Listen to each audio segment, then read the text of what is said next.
Wakati maandalizi ya fainali za kombe la dunia la mwaka 2026 yakiendelea, Mexico imezindua mfumo wa kisasa wa ulinzi wa roboti la mbwa watakaotumia kuhakikisha usalama wakati wa mashindano hayo.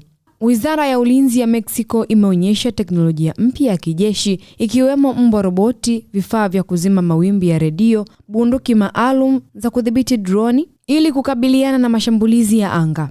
Teknolojia hiyo inalenga kuimarisha ulinzi wa viwanja na sehemu za mashabiki ambazo zinatarajiwa kuwa na watu wengi wakati wa mashindano hayo.